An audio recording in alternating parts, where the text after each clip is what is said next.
de la composición más pequeña posible de un ser vivo hacia lo más complejo.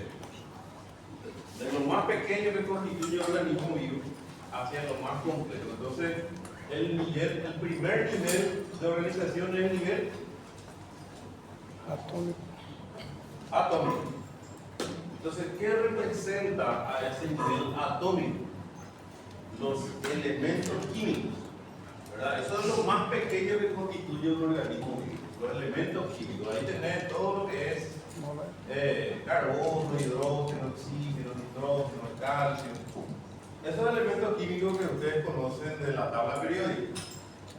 El segundo nivel de organización, ¿cuál es? Nivel molecular. Es decir, lo representado por los compuestos químicos. Es decir, estos elementos se asocian y forman las moléculas, los compuestos. Y ahí tienen gran cantidad de sustancias, ¿verdad? El agua, los carbohidratos, los aminoácidos,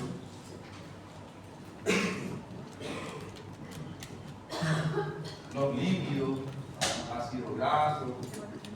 Se dan cuenta que todos son compuestos, proteínas, polisacáridos, todos esos compuestos, ADN, ARN, todos están formados por compuestos. Ahí se va haciendo más complejo. El tercer nivel de organización es el nivel celular. Ese es el siguiente nivel de complejidad. ¿Por qué? Porque si ustedes se ponen a pensar, si yo tengo una célula determinada, ¿cómo está formado la estructura de esta célula? ¿De qué está formado? Si yo quito una parte de esta membrana y quiero estudiar qué es lo que voy a encontrar que tiene, va a tener fosfolípidos, va a tener carbohidratos, va a tener proteínas, colesterol. O sea, la estructura en sí ya está formado por los compuestos del nivel molecular. En el interior, ¿qué hay en el citoplasma? Y van a encontrar agua, reserva de nutrientes como proteínas, azúcares, lípidos, ¿verdad? Iones. Dentro del núcleo, ¿qué va a haber? ADN, ARN, que está formado otra vez por la polimerización de un grupo de compuestos que se llaman nucleótidos.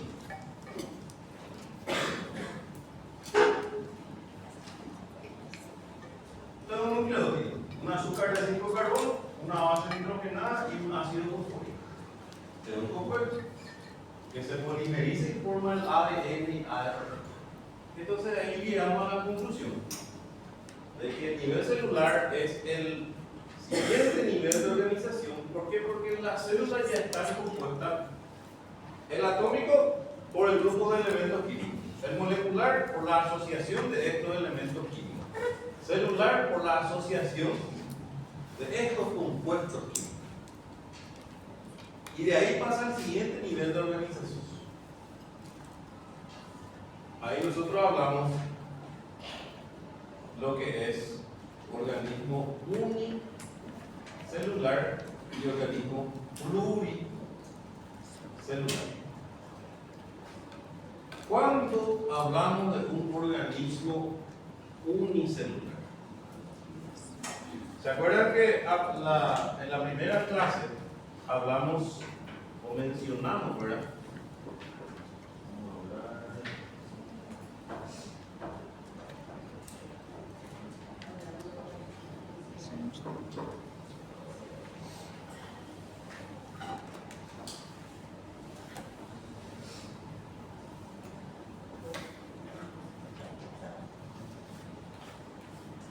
Nosotros mencionamos en la primera clase las características generales de un ser vivo.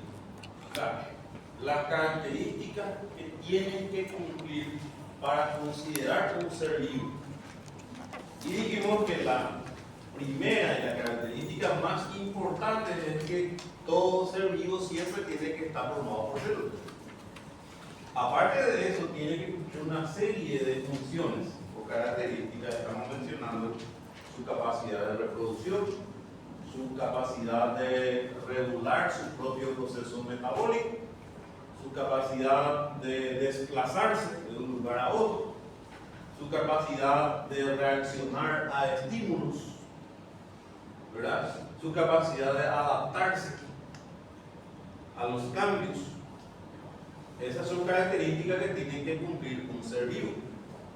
Entonces, un organismo unicelular es una célula que tiene la capacidad de cumplir todas esas características. Por ejemplo, una bacteria. Una bacteria es un organismo unicelular, porque una célula independiente es un individuo que puede cumplir todas esas características. Una célula que puede reproducirse, que puede regular su propio proceso metabólico, que puede desplazarse de un lugar a otro. Eso es un organismo unicelular. Una célula constituye un organismo o un individuo independiente. Ahora, ustedes me van a decir, pero vos quitas una muestra de secreción infecciosa, de secreción purulenta, y van a encontrar millones de bacterias en esa secreción. Sí, ellos pueden estar millones en un lugar, pero eso no significa que sean pluricelulares. Eso significa que pueden formar colonias. Pero cada uno de ellos es un individuo que cumple estas características. Ahora, los organismos pluricelulares. Nos referimos a ese tipo de organismos cuando un individuo está constituido por la asociación de diferentes tipos de células. Eso significa pluricelular. Un individuo se constituye por la asociación de diferentes tipos de células. Entonces, las células animales, o sea que vamos a poner animales, vegetales, son organismos pluricelulares. Y le voy a decir por qué. Acá es donde nosotros mencionamos qué es lo que es un tejido, qué es lo que es un órgano y qué es un aparato y sistema. Entonces, ¿qué es un tejido? Es un conjunto, una agrupación de células semejantes, ¿verdad? Conjunto de células. Ahí tenés el tejido epitelial. Es un grupo de células semejantes, un tejido, grupo de células. ¿Por qué? Porque ellos en conjunto cumplen una función. ¿Cuáles son las funciones del epitelio? Protección. Porque si una célula, si vos tenés por ejemplo el epitelio plano ratificado de la piel, una célula plana no va a cumplir la función de protección, pero miles de células planas juntos sí cumplen la función de protección.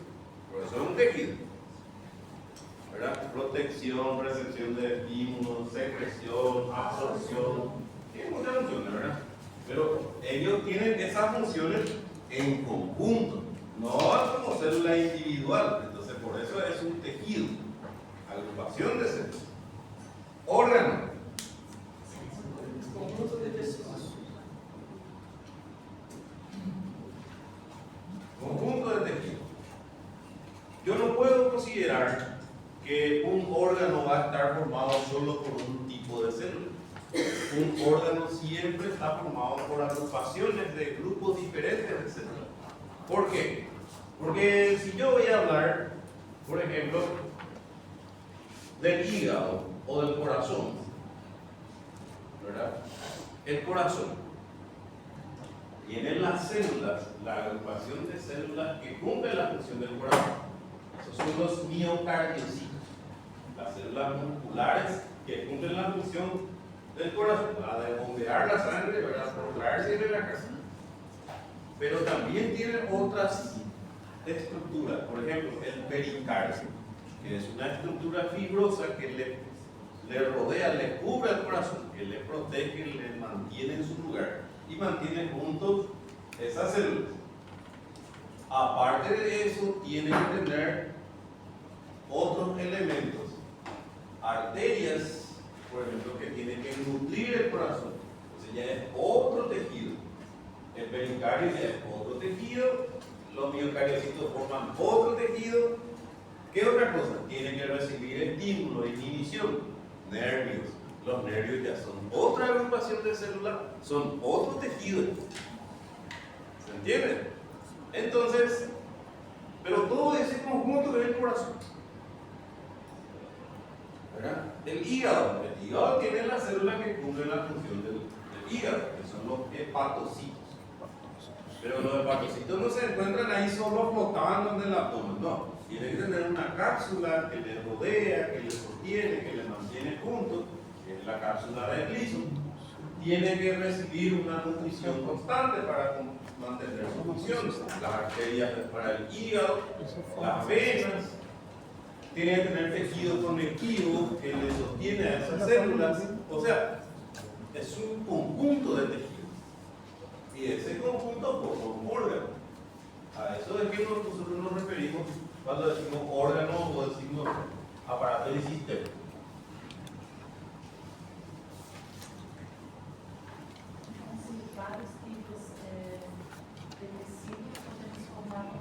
Claro, la asociación o conjunto de tejidos forma un órgano.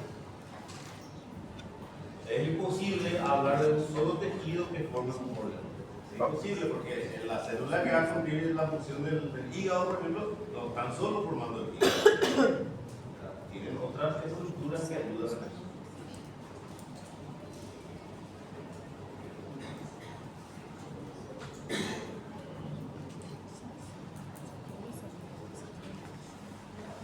Sistema. ¿Por qué los aparatos y sistemas son un conjunto de células? Acá, por ejemplo, vemos el sistema respiratorio. Y el sistema respiratorio está formado por las fosas nasales, la faringe, la laringe, la tráquea, los bronquios, bronquiolos, alveolos, todo lo que es el pulmón. Se dan cuenta que cada porción del aparato digestivo está formado por diferentes órganos. Las fosas nasales es un órgano diferente. La faringe es otro órgano, la laringe es otro órgano, la tráquea es otro órgano, los bronquios son otros órganos y los pulmones son otro órgano. Pero ellos en conjunto forman el aparato respiratorio. ¿Por qué? Porque lleva en conjunto a una función. ¿Y cuál es esa función? ¿Qué hace el aparato respiratorio? El intercambio de gases, el intercambio entre el dióxido de carbono y el oxígeno, o sea, la respiración. La misma cosa, el aparato digestivo, boca, esófago, estómago, intestino delgado, intestino grueso, todas esas porciones son diferentes órganos, pero ellos en conjunto van a llevar a cumplir una función: digestión y absorción de nutrientes. Eso es un aparato y sistema, conjunto de órganos que llevan a una función. Por eso hablamos del sistema nervioso, del sistema digestivo, ¿verdad? Todos llevan a cumplir una función semejante, asociándose. ¿Entiendes, verdad? Bueno, de eso es lo que estamos hablando la primera clase, la primera y última clase. Las primeras clases siempre entramos en todo lo que es la parte química, por dos razones. Uno, yo no puedo todavía entrar a hablar ya de células sin hablar de esto, porque la estructura celular, si yo voy a hablar de membrana plasmática, tengo que hablar de cómo está formado y qué función cumple.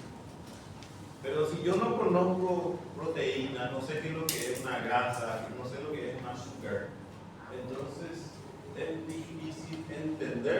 la funcionalidad si yo no sé qué es lo que son esos compuestos? Por eso es que empezamos siempre en la parte química. Entonces hoy vamos a hablar de elementos y agua, ¿verdad? Después tenemos que hablar de carbohidratos. Después vamos a hablar de lípidos, proteínas, ácidos nucleicos. Acá va a entrar enzimas. Todo esto vamos a dar primero y después vamos a entrar en citología, el estudio de la célula. Entonces, todas estas primeras clases es la parte química. La otra razón es que a mucha gente no le gusta la parte química, ¿verdad? Entonces es bueno ya darle primera para poder, así, con emoción todavía, empezaron recién, cuando ya están, sí. ¿Vale? Entonces, por eso es que siempre empiezo con esta parte. Los compuestos químicos se clasifican en dos grupos principales. Ahí tenemos los compuestos inorgánicos, el agua, que es uno de los, el compuesto que más abunda en el organismo. Un adulto joven está constituido por aproximadamente 70% de su peso corporal es agua. Generalmente al momento del nacimiento, uno nace con más del 90% de su peso agua. Llega a la edad adulta alrededor del 70% de agua. Y eso va disminuyendo con la edad. Por eso es que de repente mucha gente piensa que uno llega a cierta edad a partir de 70, 80 años y piensa que uno disminuye otra vez de tamaño. Y no es que disminuimos de tamaño, es porque perdemos el porcentaje de agua corporal. El músculo se ve más atrofiado porque pierde turgencia, pierde agua, ¿verdad? La piel se arruga porque pierde turgencia, va perdiendo el porcentaje de agua.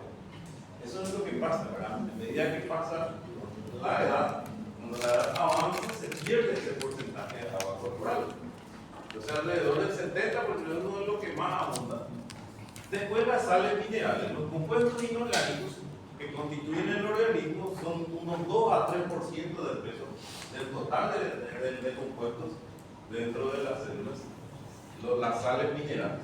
Ahora, los más abundantes son los compuestos orgánicos, los más abundantes y los más importantes también, ¿verdad? ¿Cuál es el requisito fundamental para hablar de compuesto orgánico? ¿Qué tiene que tener para que sea orgánico? Carbono ligado a hidrogênio. Carbón. Siempre carbón. Todo compuesto que tiene un esqueleto básico de carbono es un compuesto orgánico. Por eso a la química orgánica se le llama también química del carbono. Siempre va a estar formado de carbono. Entonces ahí tenemos las moléculas orgánicas. Ahí tenemos, por ejemplo, los aminoácidos.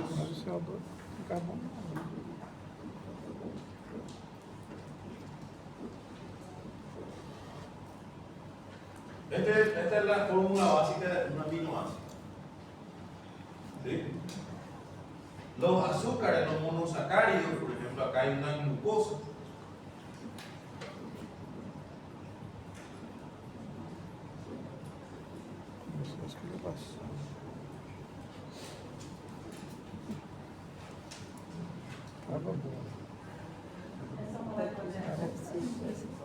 Sí, esta es una glucosa. Esa es una glucosa. Bien. Es una molécula orgánica. Los ácidos grasos.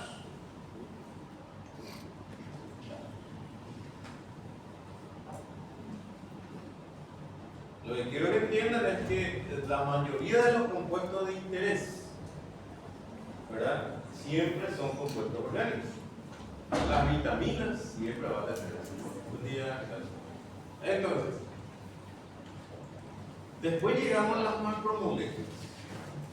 Las macromoléculas, también denominados polímeros, son los compuestos de gran tamaño molecular. Son los compuestos que ya se forman. por la polimerización de estos compuestos de menor tamaño molecular. Por ejemplo, los aminoácidos se polimerizan para formar proteínas. O sea, la asociación de 50 aminoácidos como mínimo forma una proteína. O sea, 50 de estos como mínimo forma una proteína. Eso es una macromolécula, porque hay moléculas proteicas que tienen cientos de aminoácidos. La hemoglobina, por ejemplo, tiene alrededor de 437 aminoácidos. Otra macromolécula son los polisacáridos. Los polisacáridos se forman por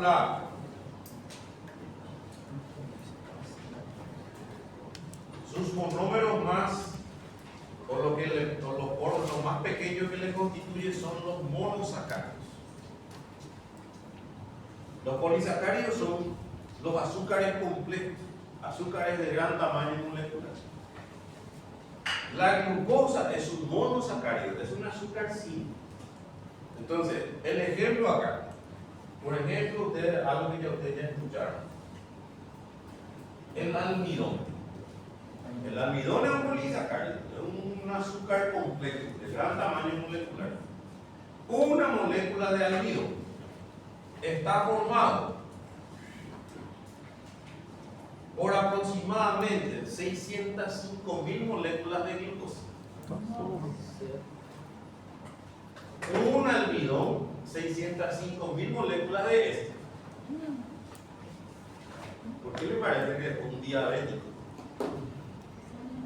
No puede, si está mal controlado y está avanzado, no puede comer un pedazo de chipa o un pedazo de mandioca porque sí nomás. ¿Verdad? Porque imagínense, una molécula de almidón tiene alrededor de 605.000 moléculas de glucosa. ¿Y cuántas moléculas hay en una mandioca de este tamaño? Que todo eso se digiere del tubo digestivo en glucosa, porque adelante, por eso se llama macromolécula, porque el almidón como tal no se absorbe, pero eso se tiene que digerir totalmente de glucosa y se absorbe masivamente toda esa glucosa.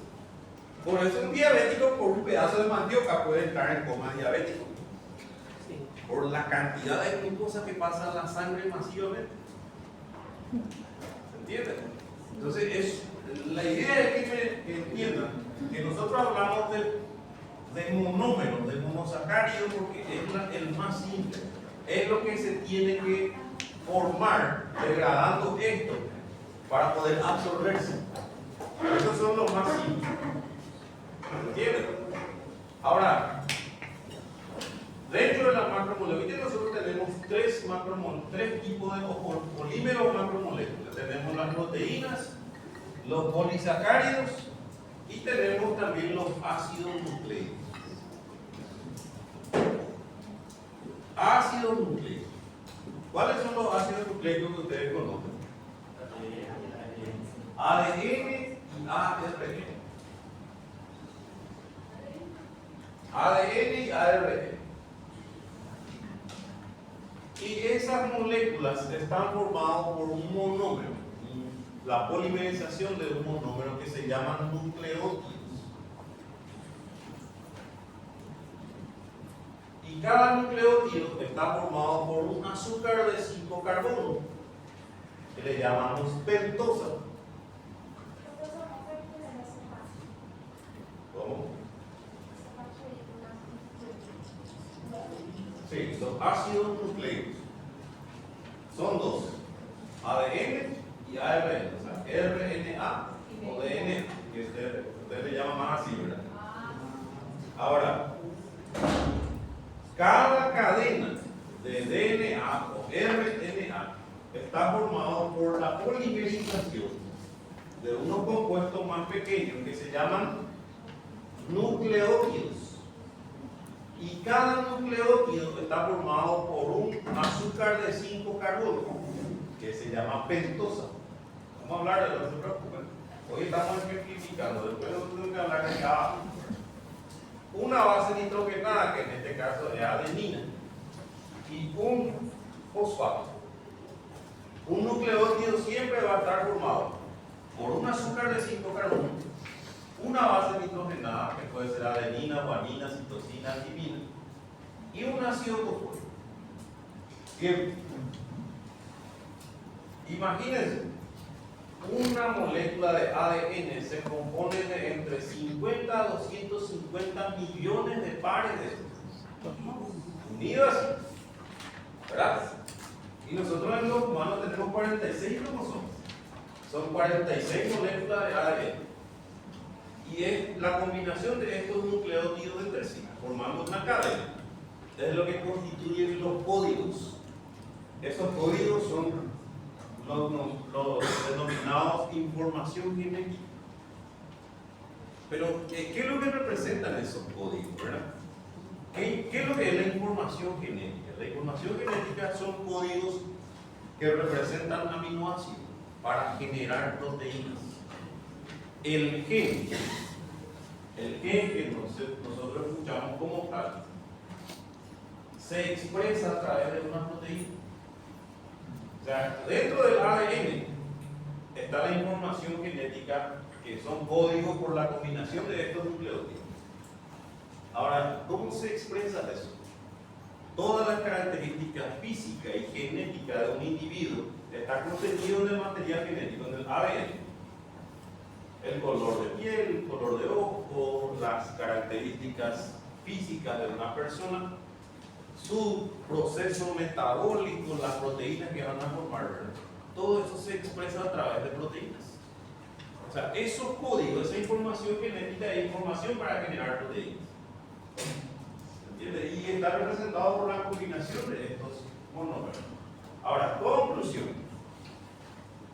3 polímeros o macromoléculas de importancia: proteínas, ácidos nucleicos, polisacáridos. 3. ¿De qué están formadas las proteínas? Aminoácidos. De aminoácidos. ¿De qué? Entonces los aminoácidos son sus monómeros, su constituyente más pequeño. Los ácidos nucleicos están formados por nucleótidos. Los polisacáridos están formados por monosacáridos. ¿Sí? Después tenemos las moléculas con diversas funciones. Estas moléculas con diversas funciones nos referimos, por ejemplo, a las vitaminas. Las vitaminas no cumplen una función calórica. Las vitaminas no son de reserva de energía. Las vitaminas se unen a un grupo de sustancias que se llaman enzimas. Las enzimas son unos compuestos que actúan como catalizadores biológicos.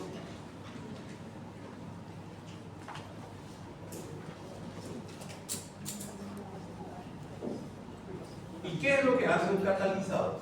Acelera el proceso.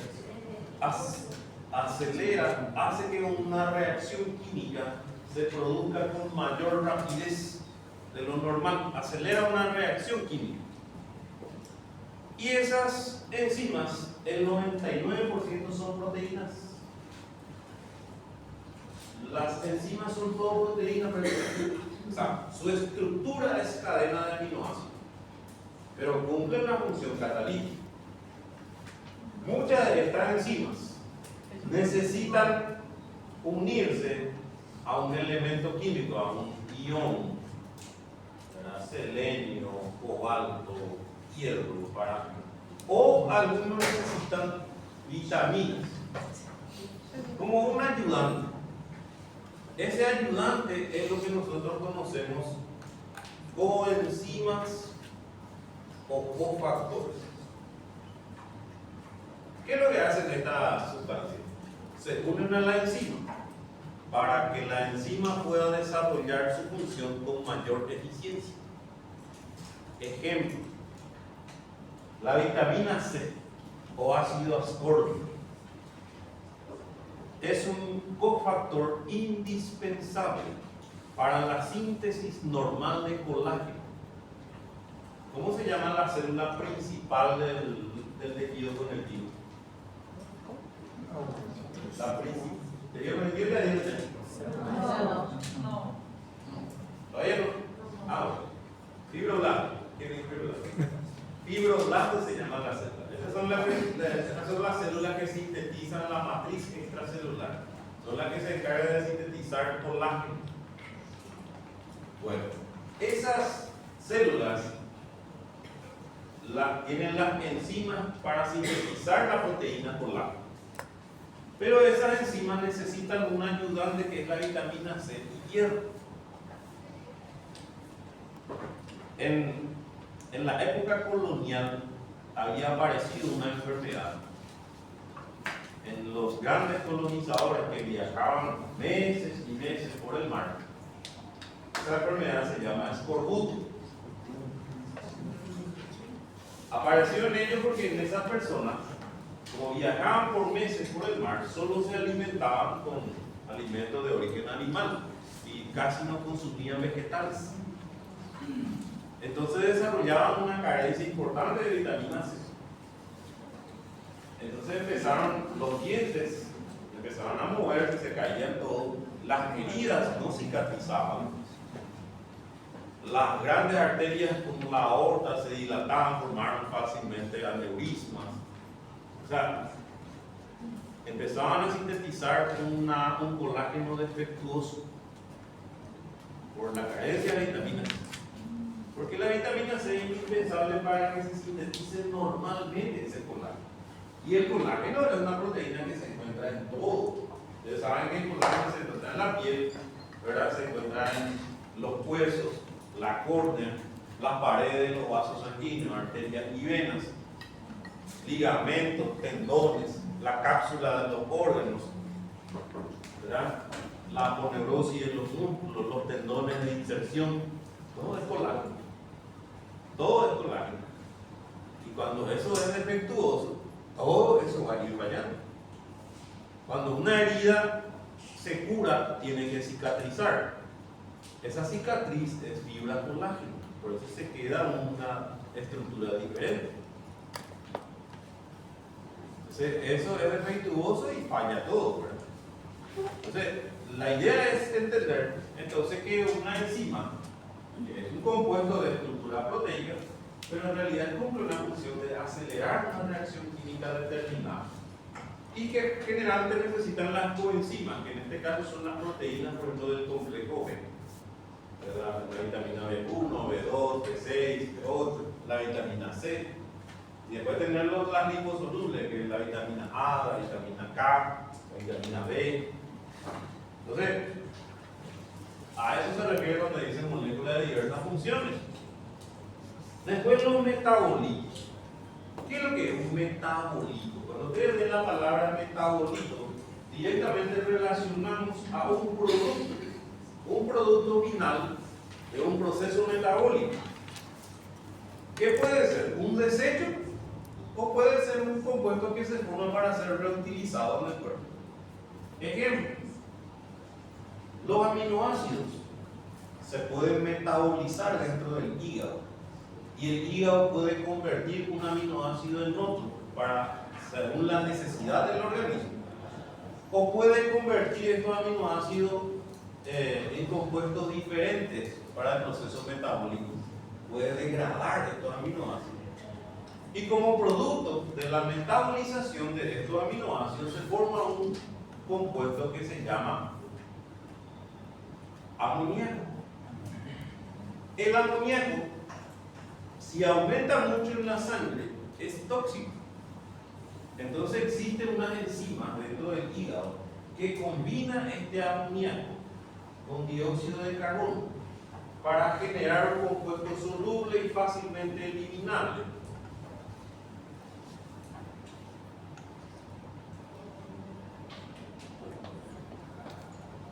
La urea. La urea es la forma de eliminar el amoníaco del cuerpo. El amoníaco es tóxico.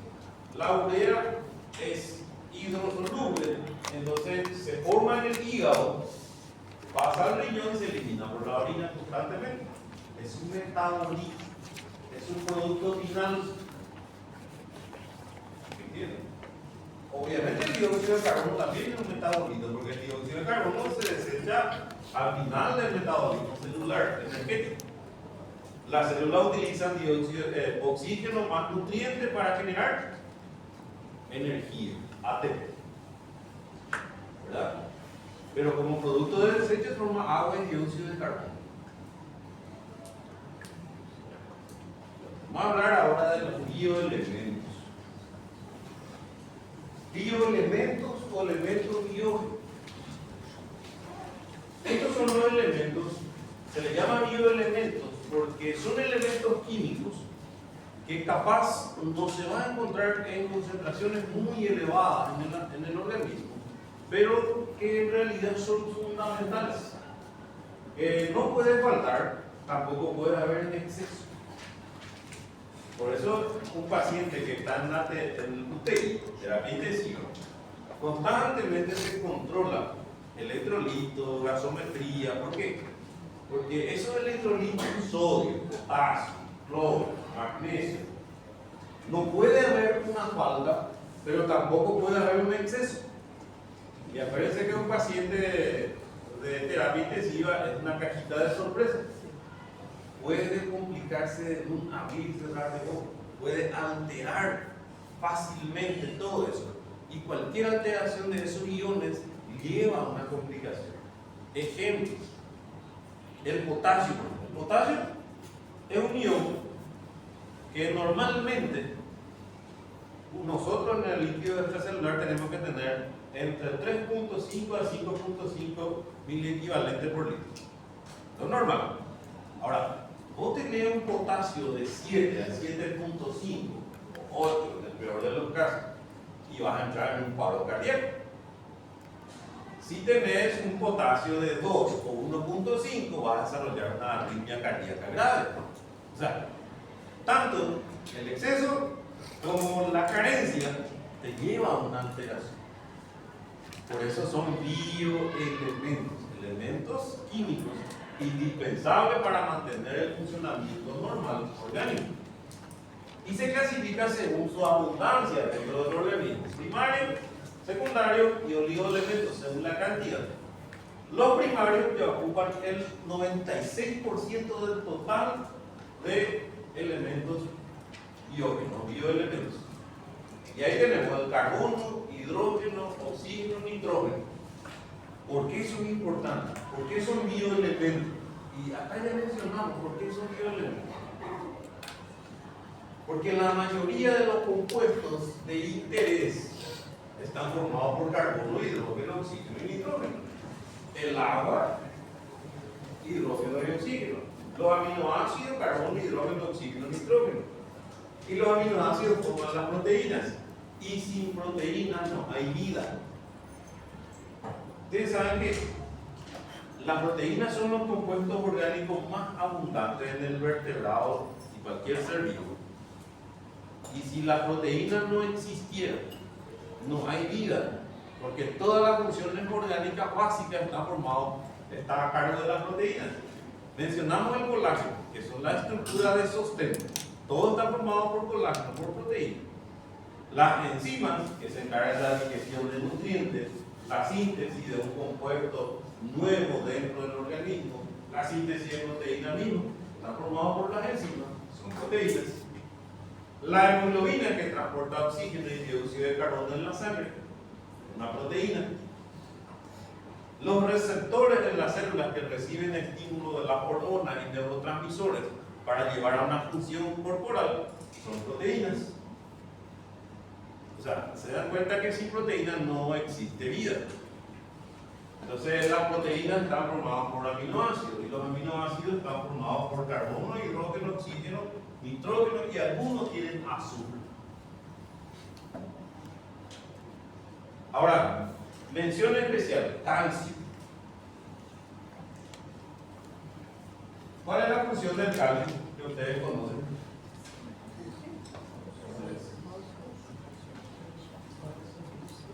¿Dónde encontramos calcio? Voz, músculo, contracción muscular. Entonces, forma parte de los huesos, la matriz ósea. Le da la dureza y la firmeza, todo eso. Otra función. Contracción muscular. Contracción muscular. En el proceso de contracción, la unión de las proteínas, actina y miosina, en el momento de acortamiento del músculo, el que posibilita esa unión es el calcio. Se necesitan dos cosas, calcio y energía, siempre. ¿Verdad? Otra función.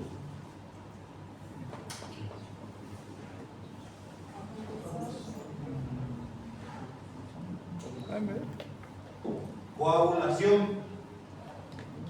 Para el proceso de coagulación o hemostasia, la coagulación se desencadena por la activación en cascada de 13 factores de la coagulación, 13 componentes que están inactivos, pero cuando hay una lesión de un capilar, una arteria o un tejido, donde la sangre se pierde por un lado, esa pérdida de sangre hacia el exterior del sistema vascular activa una serie de proteínas y otros factores para llegar a formar una red proteica que se llama fibrina, para formar el coágulo y evitar la pérdida de sangre. Ahora, de esos 13 factores, el factor 4 de la coagulación es el calcio. O sea, una alteración grave de calcio también, aparte de alterar ya lo que estamos hablando acá, la estructura del hueso, la contractilidad muscular, también va a alterar la coagulación.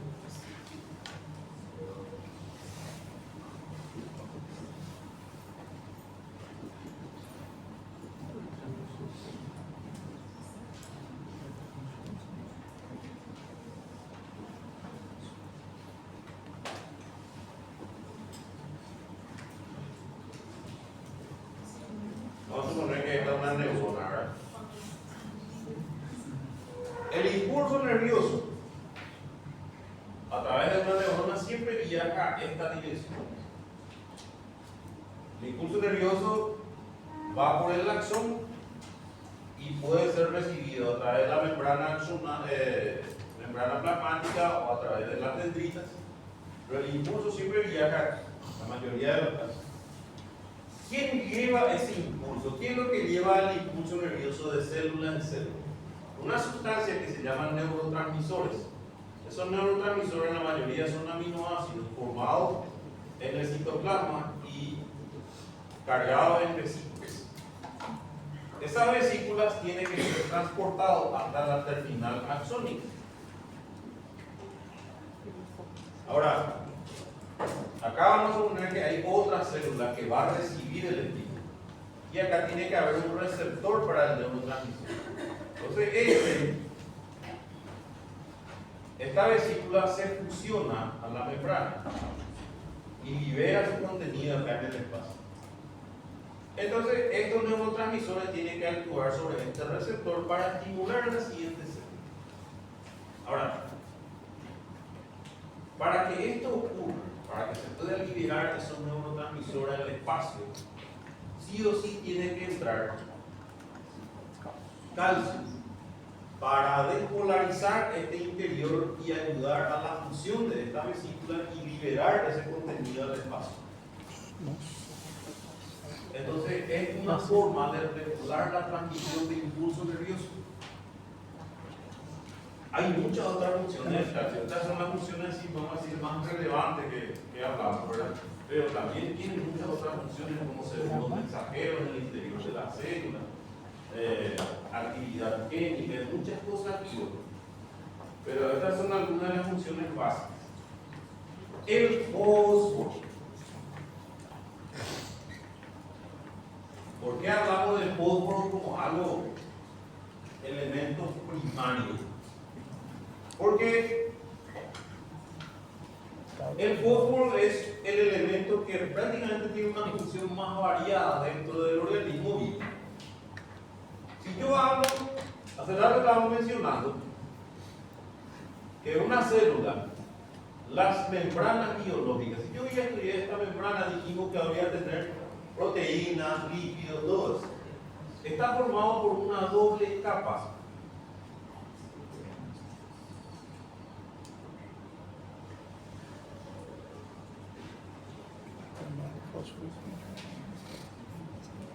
una doble capa de un compuesto que se llama fosfolípido.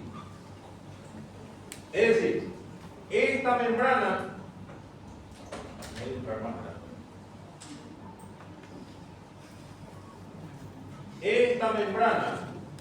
está formada por una doble capa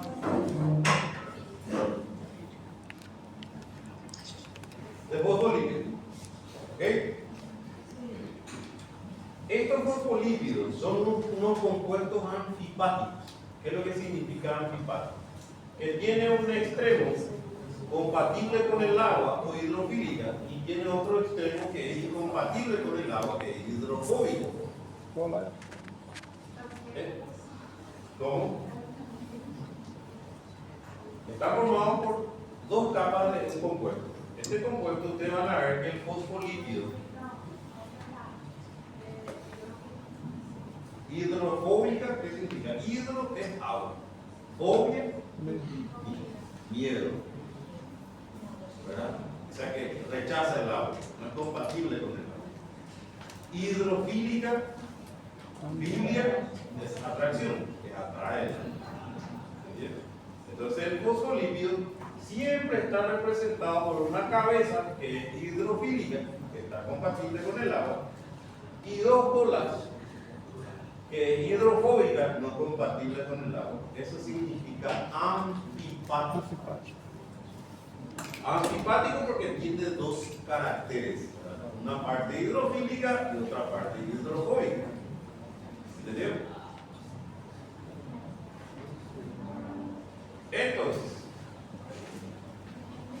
¿qué es lo que es esta cabeza y la dos colas? Químicamente, ¿de qué es lo que está formado? Eso es fosfolípido, pero es así. Está formado por un glicerol más ácido fosfórico, una base nitrogenada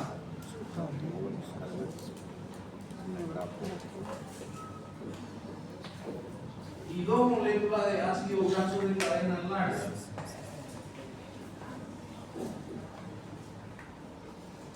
Entonces, la cabeza está representada por el ácido fosfórico y la base nitrogenada. Y las dos colas son las cadenas hidrocarbonadas de cadena larga, de ácido graso de cadena larga. O sea que estas dos colas que se ven acá, que están unidas al glicerol, sería un ácido graso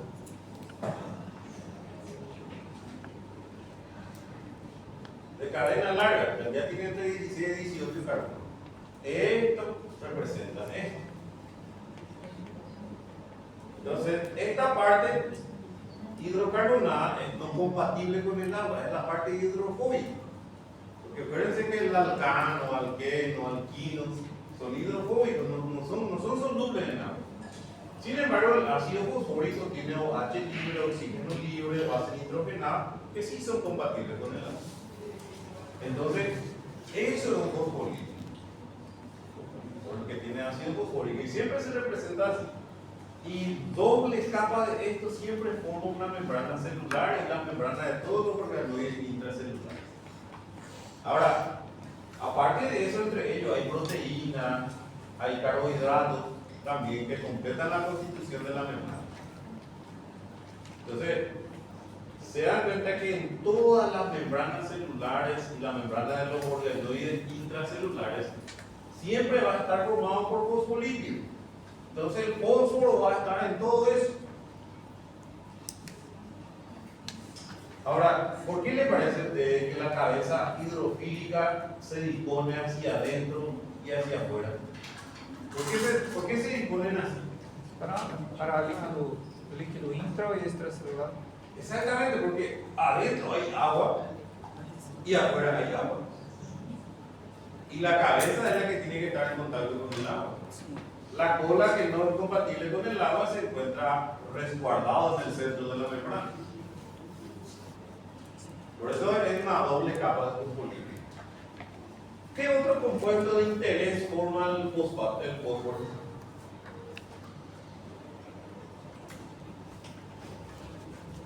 Professor, podemos então dizer que o fósforo, a primeira função é principalmente estrutural, né? Claro, estructural. Por esto, ¿verdad? La membrana plasmática es estructural. Ahora, hay un compuesto que sí es metabólico, ¿verdad? Que estamos hablando, ¿cómo se llama la moneda energética de mayor importancia para nosotros? ATP. El ATP. Ahora, ¿qué necesitamos para generar ATP? 3 fósforos. Sí, pero ¿qué vos necesitas para que el cuerpo forme ATP?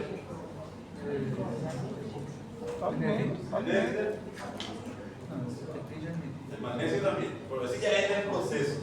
Pero vos de afuera, ¿qué tenés que meter? Alimento. Alimentos, nutrientes, ¿verdad? Nutrientes. Y después, ¿qué más? ¿Qué más necesitamos? Oxígeno. Oxígeno. ¿Por qué a ustedes les parece que respiramos 14 a 20 veces por minuto? ¿Por qué tanta necesidad de respirar 14 a 20 veces por minuto? Porque cada célula del organismo necesita oxígeno para generar energía. Porque los nutrientes, carbohidratos, grasa, todo lo que consumimos, las células tienen que degradar en presencia de oxígeno en la mayoría de los casos para generar ATP, adenosín trifosfato. Y en ese proceso se genera como desecho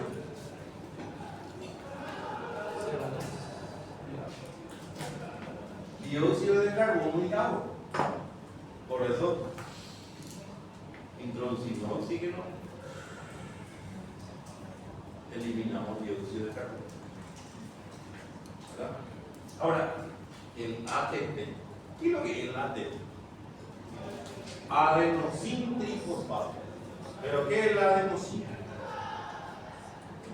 Entonces, yo tengo un azúcar de 5 carbonos, que es una pentosa, que tiene 5 carbonos. Una base nitrogenada, que se llama adenina.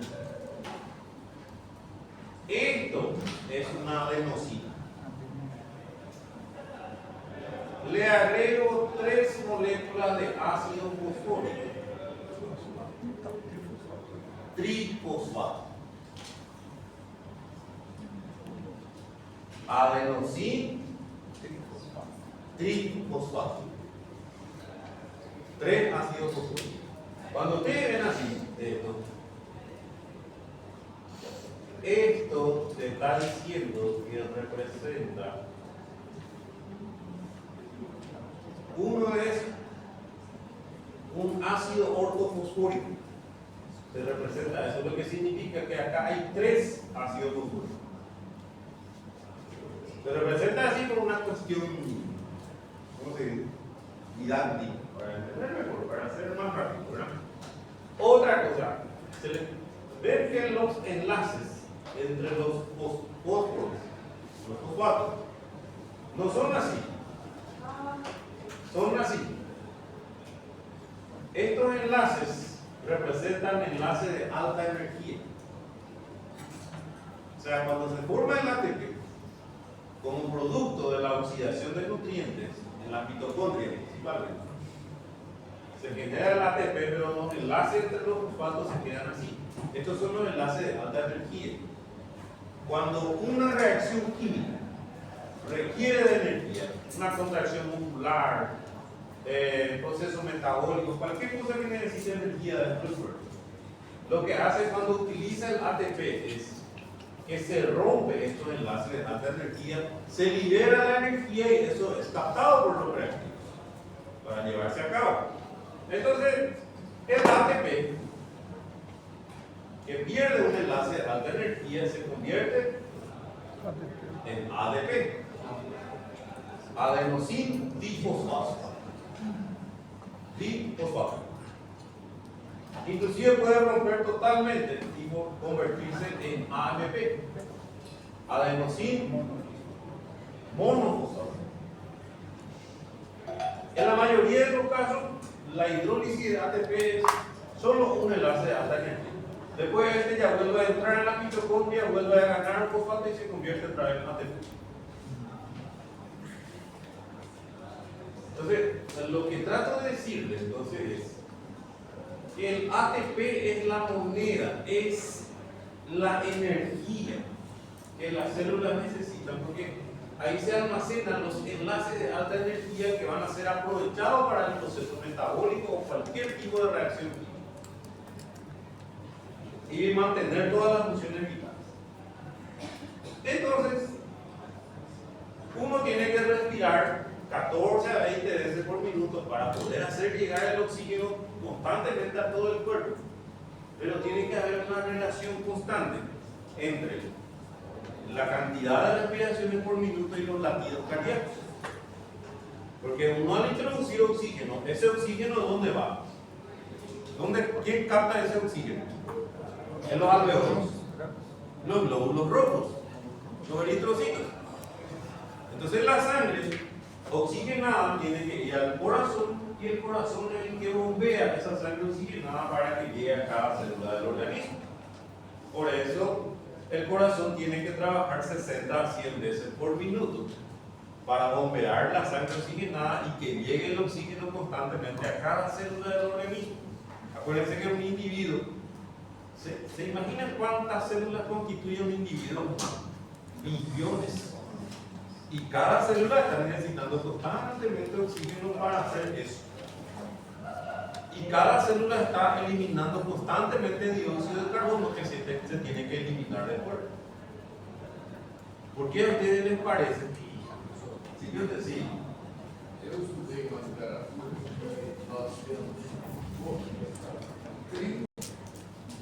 Entre nada, un minuto es una eternidad. O sea, o tenemos un problema respiratorio, una crisis asmática, una obstrucción de la vía aérea por cuerpo extraño, o simplemente atacar la respiración. ¿Por qué llega ese desespero impresionante por respirar? Y llega una sensación de desesperación por querer meter el oxígeno. Y tiene mucha relación con esto. Porque dentro de lo que es el sistema nervioso,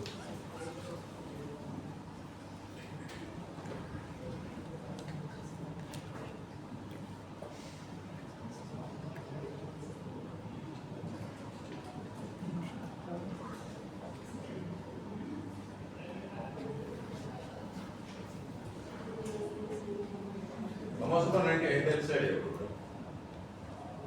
Tiene que ser el cerebro. Este es el tronco encefálico, el mesencéfalo, la protuberancia, el bulbo raquídeo y la médula espinal que está acá dentro de la columna vertebral. O sea, este es el cerebro. El cráneo ocupa todo. Todo este conjunto es el encéfalo. ¿Está bien? Acá en el bulbo raquídeo se encuentra un núcleo, un grupo de neuronas que constituye lo que se llama centro respiratorio del bulbo.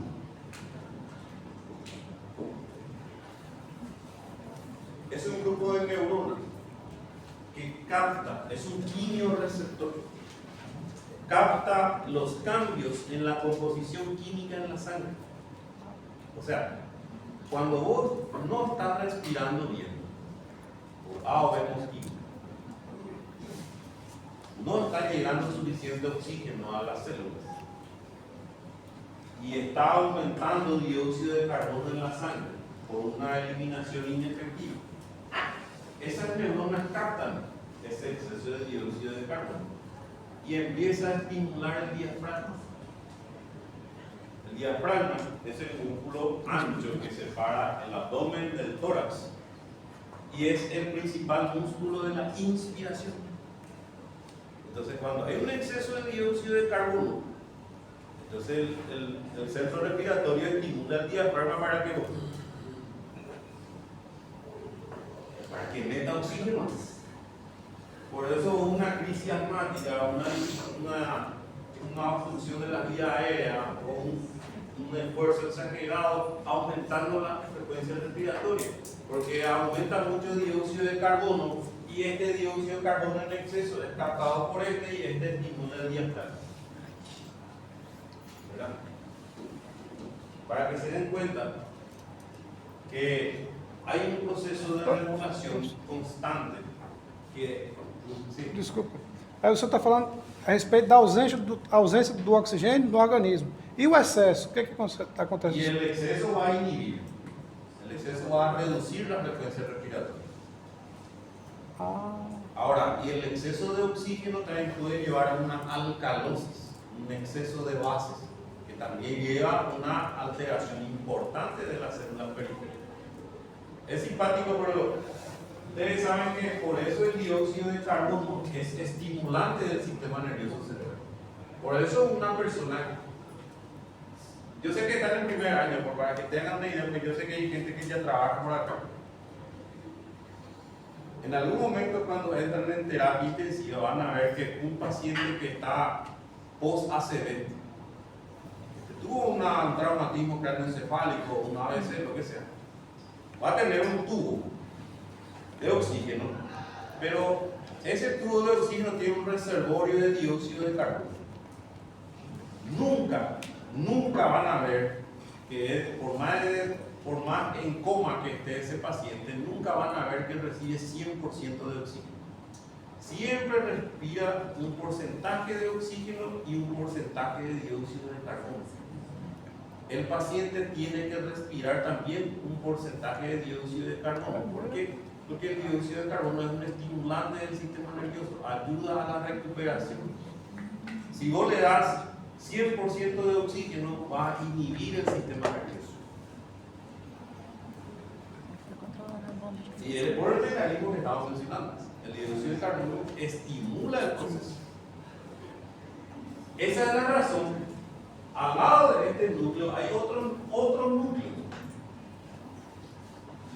que se llama centro vasomotor, que regula los latidos cardíacos. ¿Por qué les parece a ustedes cuando una persona tiene un accidente de tránsito y se produce una lesión cervical, una fractura de las vértebras cervicales, la mayoría de los casos de esos pacientes fallecen en el acto? ¿Por qué? Porque lesionan estos dos núcleos, hacen un paro cardiorrespiratorio. ¿Por qué? Porque en el centro, en el bulbo raquídeo es un órgano vital, pero solo que el bulbo está en el límite entre el cráneo, o sea el encéfalo, y la médula espinal. Entonces, cuando hay una fractura cervical, en la mayoría de los casos, cuando fallece en el acto la persona, es porque lesiona esos núcleos. Entonces, de ahí es que el dióxido de carbono, esto se elimina por la respiración y este se elimina por la respiración, por la piel, por la orina, por el sudor. A veces se reutiliza otra vez en el cuerpo. ¿Se entiende? Entonces, esa es la importancia del fósforo.